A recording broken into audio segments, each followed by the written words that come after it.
Physicist ہیں جو اس وقت دنیا میں ریسرچ کر رہے ہیں، وہ ریسرچ ہو رہی ہے وہ پارٹیکلز پر، لائٹ پارٹیکلز جو شروع میں بالکل وجود میں آئے، بہت ہی چھوٹے، جن کا کوئی تصور آپ نہیں کر سکتے ان کے چھوٹے ہونے کے اعتبار سے۔ معلوم ہوا کہ وہ 3 قسم کے بیسک پارٹیکلز ہیں، انہی سے پھر یہ کائنات بنی ہے۔ یہ ساری ریسرچ ہو رہی ہے۔ اسی طرح نوبل پرائز جب ملا تھا عبدالسلام کو، یہ جو سائنسدان ہے قادیانی، اور انہیں نصف حصہ ملا تھا ایک اور دوسرے شخص کے ساتھ نوبل پرائز میں، تو وہ بھی آپ کو یاد ہوگا، اخبارات میں پڑھا ہوگا کہ وہ بھی ریسرچ تھی اس بات پر کہ اس کائنات کے اندر بیسک فورسز کون کون سی ہیں۔ ایک فورس آف گریویٹی ہے، ایک میگنیٹک فورس ہے، ایک الیکٹرانک فورس ہے، وغیرہ وغیرہ۔ اور ہو یہ رہا ہے کہ اب یہ چیزیں جیسے جیسے تحقیق آگے بڑھ رہی ہے، ان کی تعداد کم ہو رہی ہے، گویا کثرت سے وحدت کی طرف انسان جا رہا ہے، اور انسان یہاں تک جا رہا ہے کہ پوری کائنات اپنی پوری ڈائیورسٹی، اپنے پورے تنوع کے ساتھ، اس کا نقطہ آغاز جو ہے وہ بالکل ایک یا 2 یا 3 چیزیں ہیں بڑی حقیر سی، وہاں سے اس کائنات کا ارتقاء ہوا ہے۔ یہاں تک تو ہمارا، اور یہ ابھی جو اخبار میں خبر آئی تھی اس میں آپ نے پڑھا ہوگا کہ یہ چیزیں وہ ہیں کہ جن سے انسان بہتر طریقے پہ سمجھ سکے گا وہ جو theories of the creation of universe ہے کہ یہ کائنات کیسے وجود میں آئی، کریشن کیسے ہوئی، کن سٹیجز میں سے یہ کائنات گزری ہے۔ بہرحال میں اس کے ضمن میں اپنا ایک مطالعہ یا حاصل مطالعہ، تفاصیل میں نہ جانے کا اس وقت کوئی موقع ہے، اور نہ ہی میں اتنی تفصیلات سے آگاہ ہوں۔ یہ تو یوں سمجھیے کہ ہائیسٹ لیول ہے اس وقت فزکس کی ریسرچ کا، وہی لوگ اس سے صحیح طور پر جو ہے وہ ذہناً اس کے ساتھ چل سکتے ہیں کہ جن کا اصل مضمون ہی فزکس ہے اور اسی کے بارے میں وہ غور و فکر کرتے رہے ہوں۔ میرا معاملہ وہ نہیں ہے، لیکن ایسا محسوس ہوتا ہے اور مجھے اس پہ کامل انشراح ہے کہ اتنی کامل کوریلیشن ہوتی ہے قرآن اور سنت میں اور جدید سائنس میں کہ پھر اس کے بعد ذہن میں کوئی اشتباہ کسی قسم کا جو ہے کوئی اشکال نہیں رہ جاتا۔ میری تعبیر جو ہے اس کو غور سے سن لیجئے۔ میرے نزدیک ذات باری تعالیٰ میں کوئی تنزل نہیں ہوا، یہ بہت بڑی اللہ کی جناب میں ایک بڑی گستاخی ہے جنہیں ہمارے ہاں تنزلات سے تعبیر کیا گیا ہے کہ ذات واحد ذات باری تعالیٰ ہی نے تنزل اختیار کیا ہے۔ معاذ اللہ ثم معاذ اللہ ثم معاذ اللہ، وہ تو وراء الورا ہے ثم وراء الورا ہے، اس سے کہ وہ تنزل اختیار کرے۔ ہوا کیا ہے؟ قرآن کہتا ہے کہ ایک لفظ کن ہے جس سے کہ اس کائنات کی تخلیق ہوئی۔ اللہ تعالیٰ کے اس ایک حرف کن نے سب سے پہلی شکل جو اختیار کی ہے وہ وہی پارٹیکلز ہیں نور کے، سب سے چھوٹے چھوٹے پارٹیکلز۔ یہ خنک نور کا دور ہے جس میں کہ حرارت نہیں تھی، گرمی نہیں تھی، ٹھنڈی روشنی، ایک بسیط نور تھا کہ جو اس حرف کن کے ذریعے سے وجود میں آیا ہے۔ یہ جو دور ہے خنک نور کا، ذہن میں رکھیے، اس میں ابھی حرارت نہیں ہے، اس میں گرمی نہیں ہے، جو بھی ہے اندر پوشیدہ ہے اس کے، وہ بعد کا مرحلہ آئے گا جب میں عرض کروں گا۔ اس خنک نور کے دور ہی میں 2 چیزیں اللہ نے اس سے پیدا کی جو صاحب شعور اور صاحب تشخص ہے۔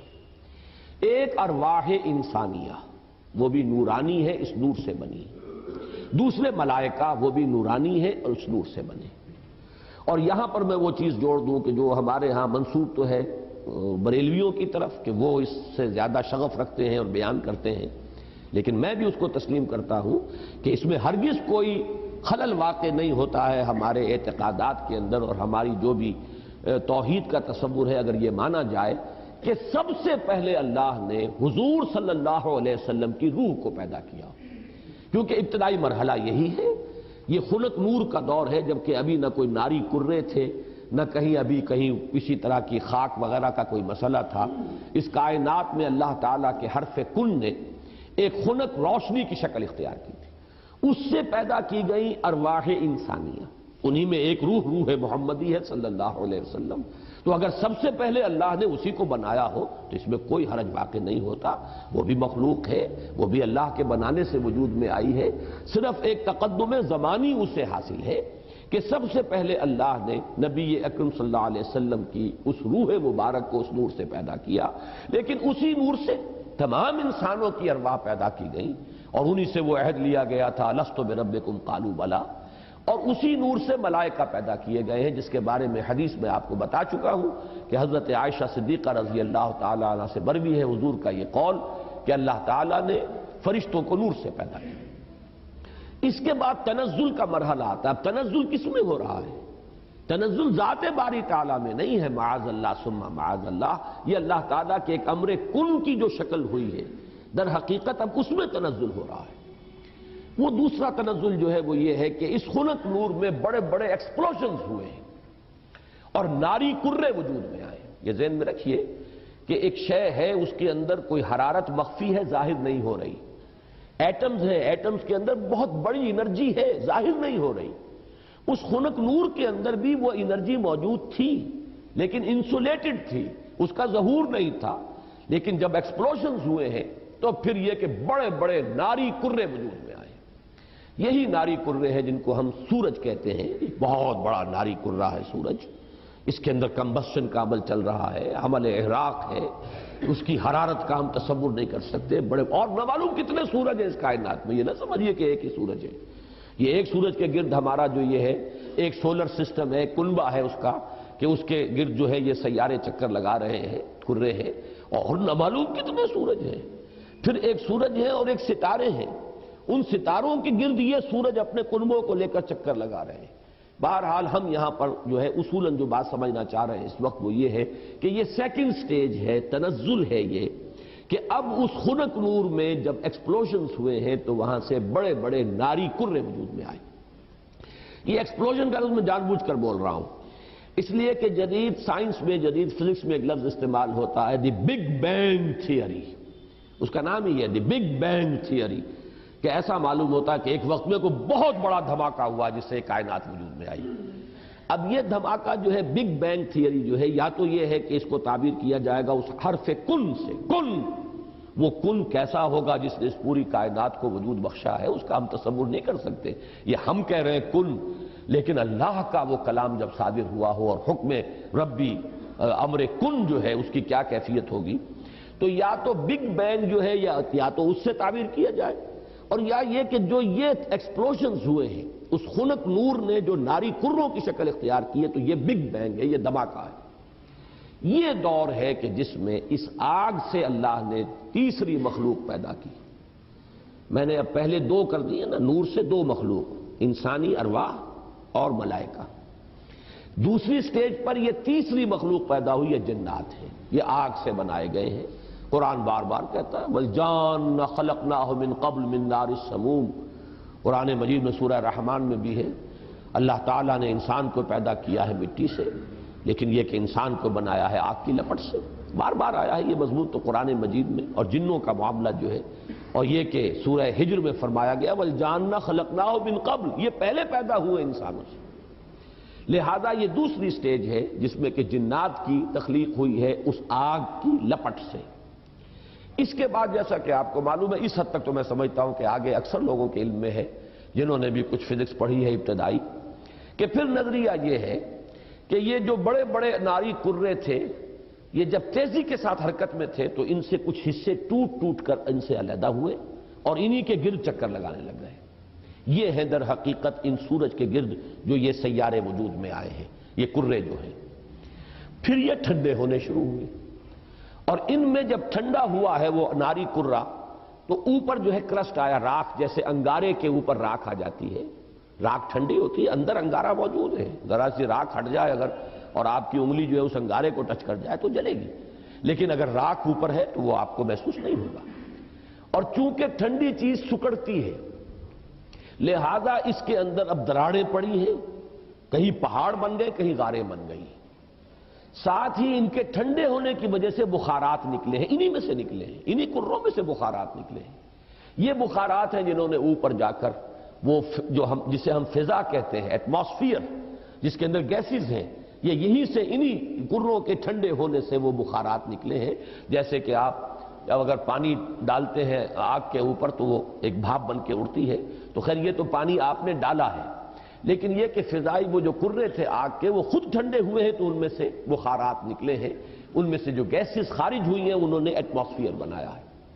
پھر اس ایٹماسفیرک چینجز وہاں ہوئی ہے کہ اس میں گیسز تھیں، ہائیڈروجن بھی، آکسیجن بھی، وہاں پانی بنا ہے.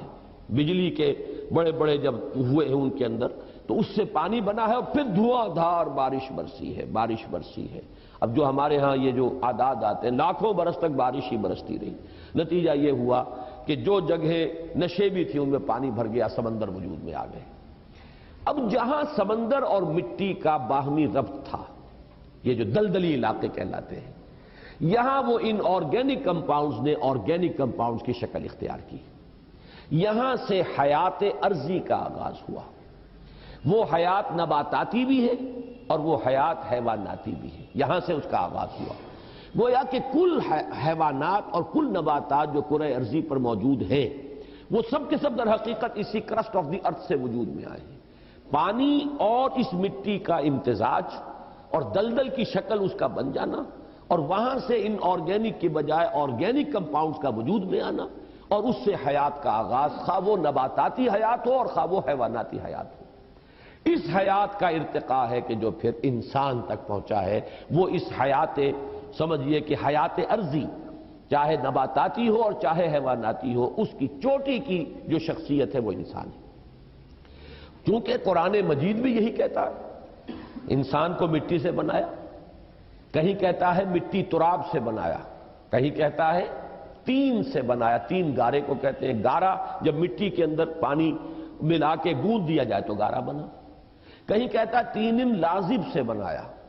وہ گارا اگر پڑا رہے تو اس میں چپچپاہٹ پیدا ہو جاتی ہے، خاص طور پر آرگینک اگر آپ اس میں میٹیریل ڈال دیں گے تو جیسے کہ پرانے زمانے میں لیپنے پوتنے کے لیے وہ تغار تیار کیے جاتے تھے تو مٹی جو ہے اس میں توڑی ملا دیتے تھے تاکہ اس کے اندر جو ہے وہ تبخیر کا عمل ہو، اور اس کے نتیجے میں پھر وہاں پر جو ہے وہ لیس پیدا ہوتا ہے تاکہ پھر اگر آپ اس سے پلسٹر کریں گے تو وہ ٹوٹے گا نہیں، کریک نہیں ہوگا۔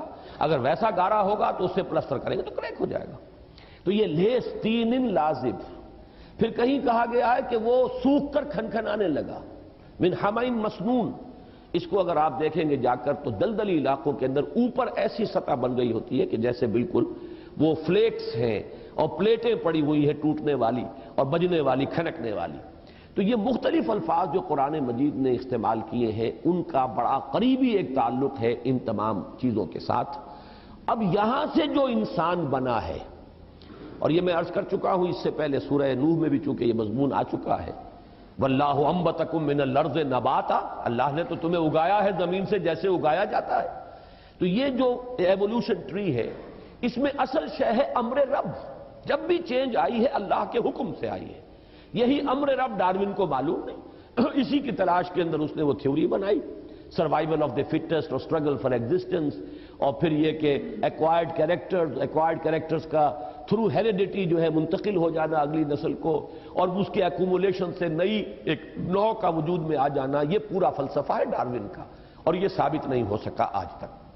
البتہ ارتقاء وہ میں عرض کر چکا ہوں، اس کو تو مسلمانوں نے سب سے پہلے، حکماء جو ہے ابن مسکوہ اور مولانا روم سب سے پہلے ارتقاء کی بات کرنے والے تو وہ ہیں۔ لہذا یہ جو عمل ہے اس میں امر رب ہے ہر جگہ پر کہ جس نے کہ کام کیا ہے ایک سے دوسری چینج میں، لیکن نتیجہ کیا ہوا ہے؟ حیوان انسان وجود میں آ گیا۔ یہ انسان نہیں ہے، حیوان انسان ہے۔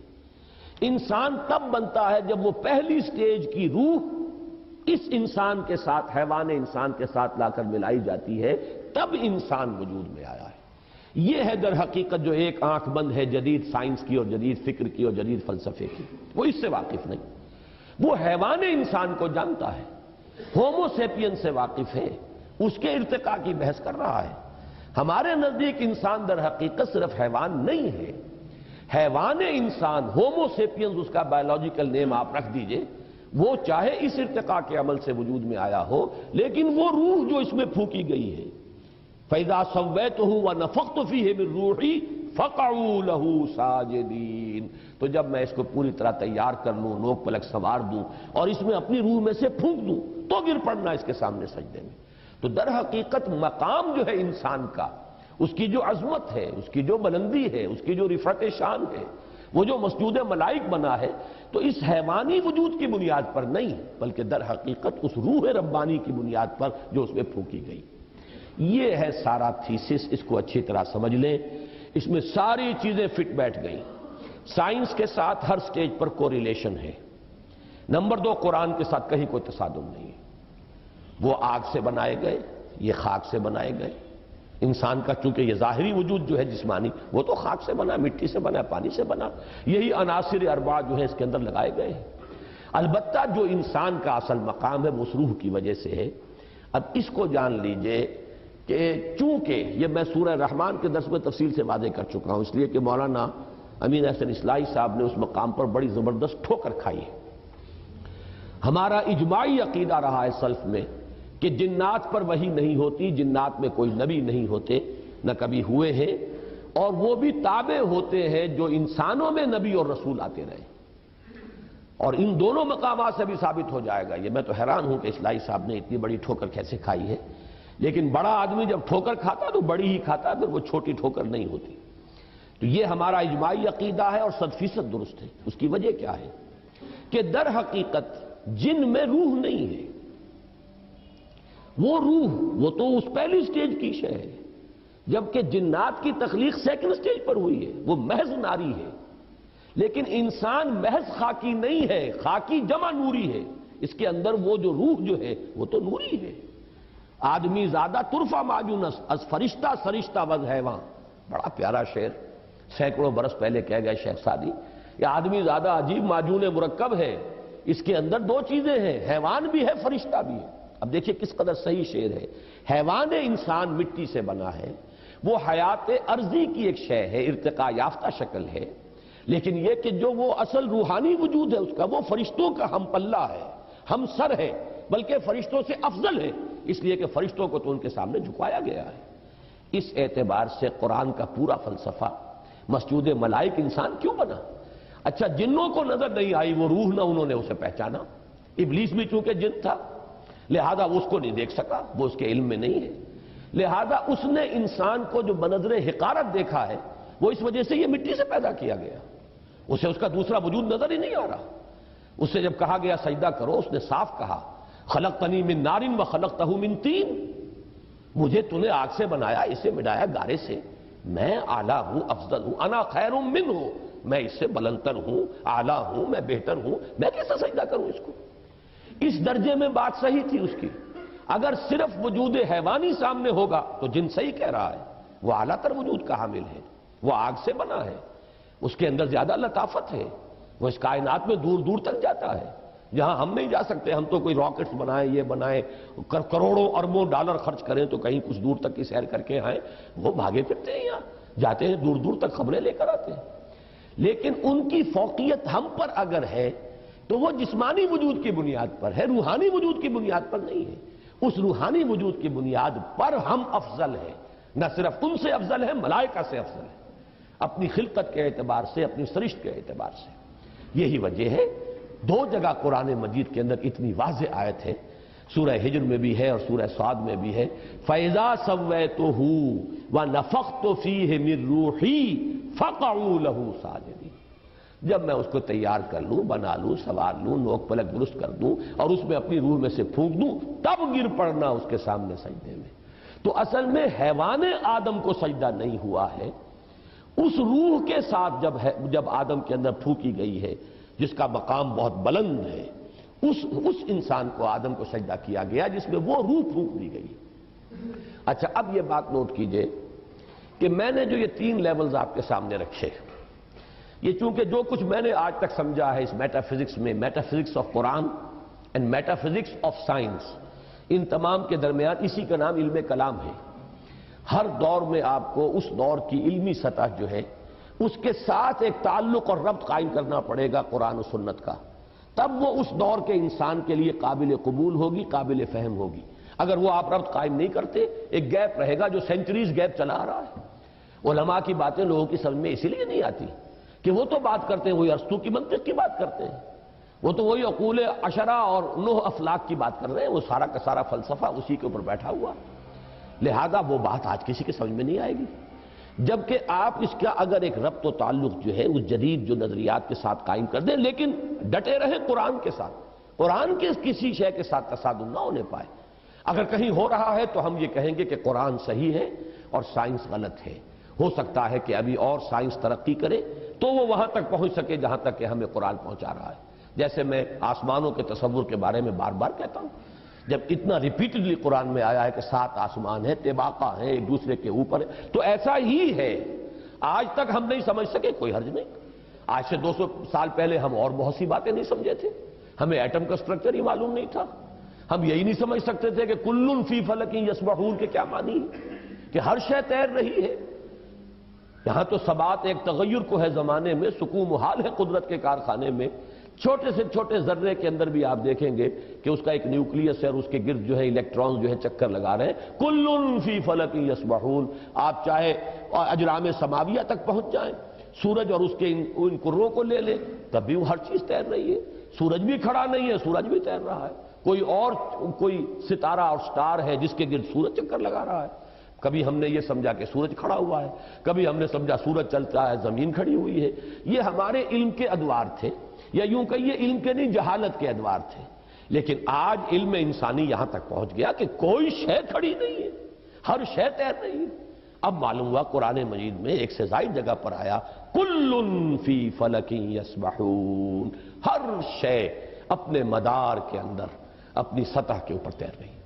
اسی طریقے سے وقت آئے گا کہ جب کہ ہمیں معلوم ہوگا کہ یہ بات تھی جو آج ہمیں معلوم ہوئی، جو قرآن 7 آسمانوں کے حوالے سے بار بار کہتا ہے۔ تو جہاں سائنس جو ہے وہ ہمیں قرآن مجید سے ٹکراتی بھی محسوس ہو، وہاں ہمارا معاملہ یہ ہوگا کہ ہم قرآن پر ایمان کو محکم رکھیں گے، ہم سمجھیں گے یہ آیت متشابہات میں سے ہے، اس کا مفہوم ابھی ہم نہیں سمجھ سکتے، لیکن ہمارا ایمان آمنا بہ کل من عند ربنا، یہ پورا قرآن متشابہات ہوں یا محکمات ہوں ہمارے رب کی طرف سے ہے، ہم سب پر ایمان رکھتے ہیں۔ اور لیکن جہاں جہاں وہ تطبیق ہوتی چلی جا رہی ہے، انسانی علم نے جو بھی آگے ایڈوانس کیا ہے، آگے بڑھا ہے علم، اور واقعہ یہ ہے کہ آدمی کو چکر آتا ہے، کروڑوں میل کا سفر کر کے آپ کا ایک راکٹ جا رہا ہے اور سیکنڈوں کا فرق بھی نہیں پڑتا ہے۔ کتنی راتیں گزر گئیں، کتنے سال گزر گئے، 11 سال کے اندر وہ پہنچا تھا وہاں، جو وہ آخری ہمارا اس جو کنبہ ہے سورج کا، اس کا جو سب سے آؤٹ موسٹ جو ہے اس تک پہنچا ہے 11 برس میں، سن 77 کا چلا ہوا، سن 88 میں پہنچا ہے۔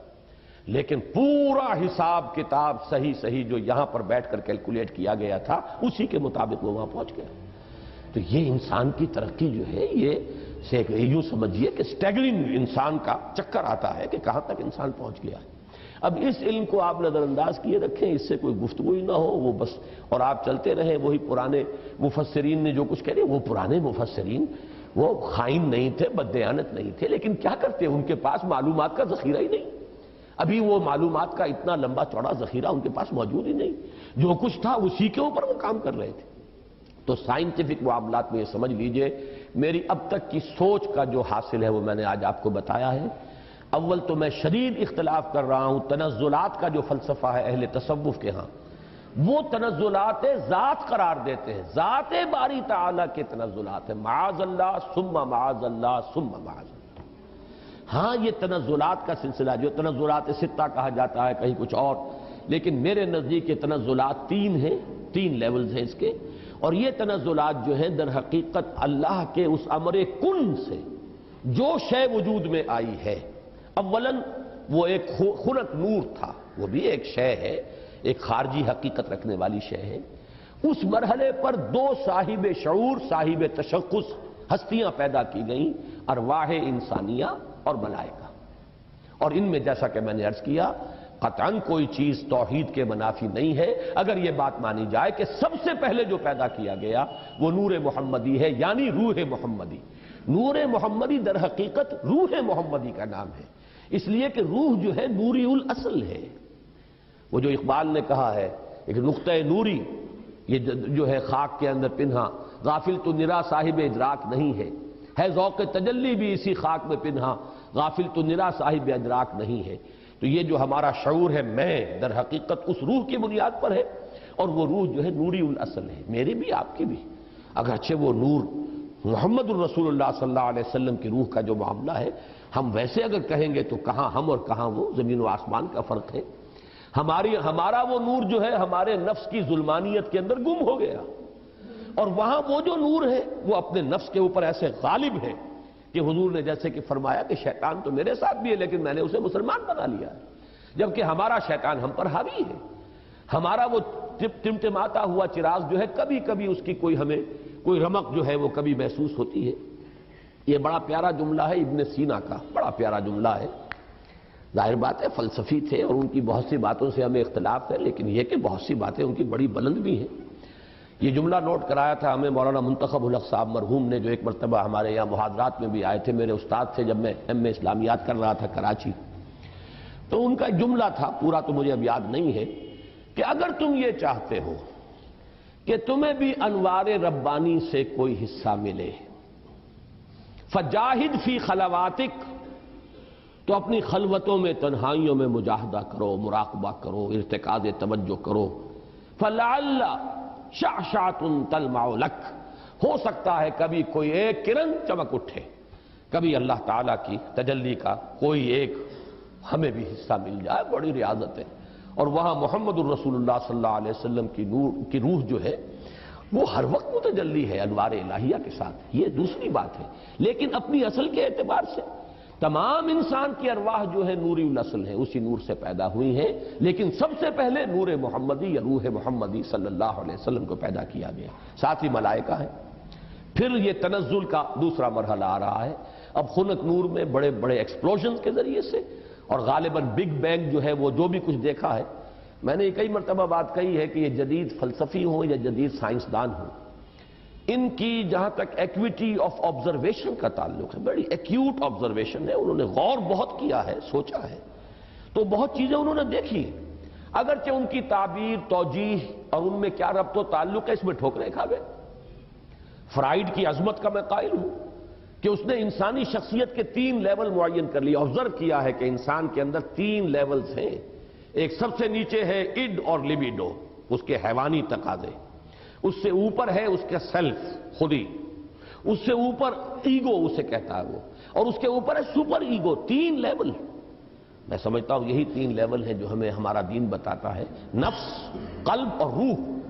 البتہ یہ کہ اس کی تعبیر کچھ اور ہے، وہ سپر ایگو کو سمجھتا ہے کہ وہ معاشرے کے زیر اثر کچھ نارمز ہوتے ہیں، کچھ اثرات ہوتے ہیں جو انسان کو ہانٹ کرتے رہتے ہیں، یہ نہ کرو، یہ نہ کرو، یہ کرو، یہ چیز جو ہے اس کے اوپر سپر ایگو جو ہے اس کی ایگو کے اوپر مسلط رہتی ہے، اسے پریشان کیے رکھتی ہے۔